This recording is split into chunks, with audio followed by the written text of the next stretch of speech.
Good morning, kindergarten. So this week for your journal, we're going to do something a little bit different. I'm going to read one story and we're going to refer back to that story for every journal this week. And the reason that we're going to do that is because there's some things that you need to know before you get to first grade. And we talked a little bit about them, but I really want to make sure that you understand what characters are in a story, what a setting is in a story, what the main idea is of a story. Those are the three big things I need to make sure that you know before you get to first grade that we haven't covered yet, okay?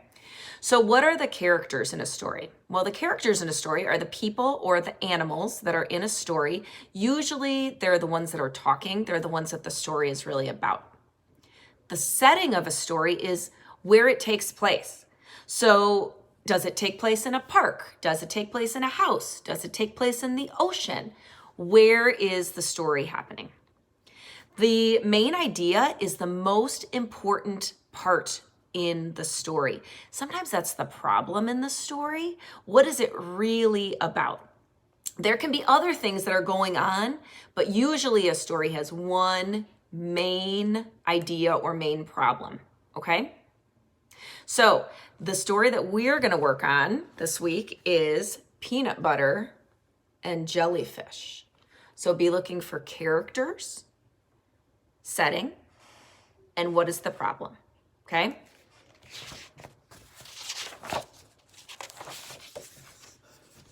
Let's make sure you can see this. Peanut Butter and Jellyfish. Peanut Butter and Jellyfish were the best of friends.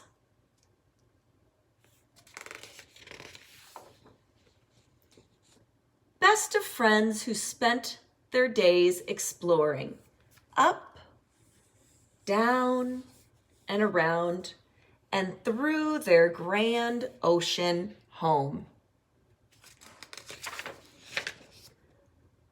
Unluckily for them, though, they lived near Krabby. "You guys swim like humans," he would taunt as they slipped past.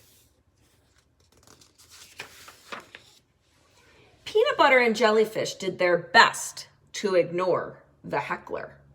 "Did you hear something?" asked Jellyfish. "Nope, it must just be the current," said Peanut Butter. He's not a bucket filler. Krabby was relentless. "You guys smell like rotten barnacles. My grandma called. She wants her run walk shoes back. I've seen sea snails swim with more style. You guys are a bunch of bubbleheads."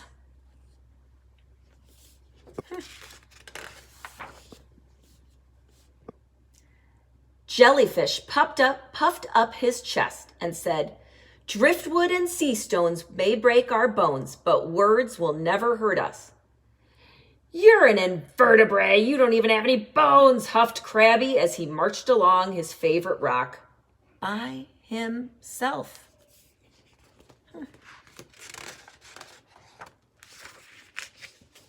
One day, as Peanut Butter and Jellyfish set out on an excursion to the Great Reef, they swam past Krabby's perch. They braced themselves for the usual insults, but all was quiet.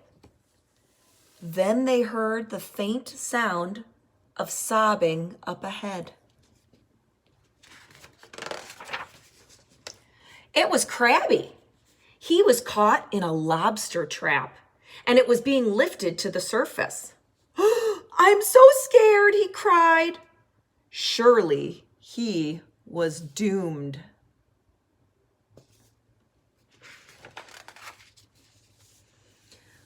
"Should we help him?" asked Jellyfish.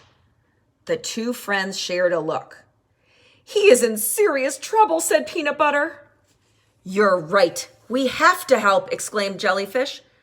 "But how?" "I have a plan," said Peanut Butter. "Follow me."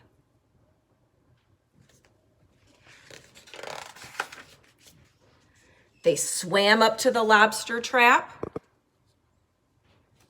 Peanut Butter used his tail to unlock the trap's gate, but Krabby didn't budge.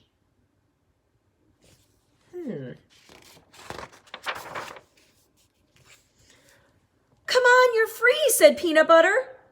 But I can't swim, confessed Krabby. And I'm really afraid of heights. The lobster trap was getting pulled closer to the surface.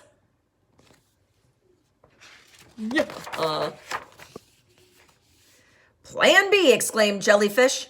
He worked furiously on untying the trap's knot. Hurry, cried Peanut Butter. I can see the fishermen above. Just when all hope was lost, the knot gave out, sending the trap plummeting.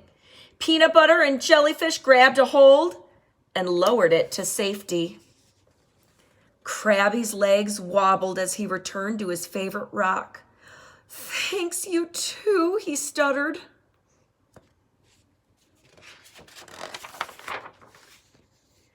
You know, I'm sorry for saying those mean things, Krabby said. He may have been afraid of heights, but Krabby was brave enough to apologize.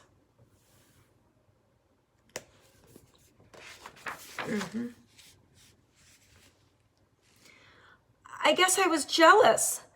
You guys seem like you're always having so much fun exploring the open waters. Well, there's plenty to explore close to the ocean floor, said Jellyfish. Peanut Butter and Jellyfish still swim up, down, around, and through. But it was on the ocean floor that they found their greatest treasure. The end. And look at, there's the poor fisherman with nothing on his net. Okay?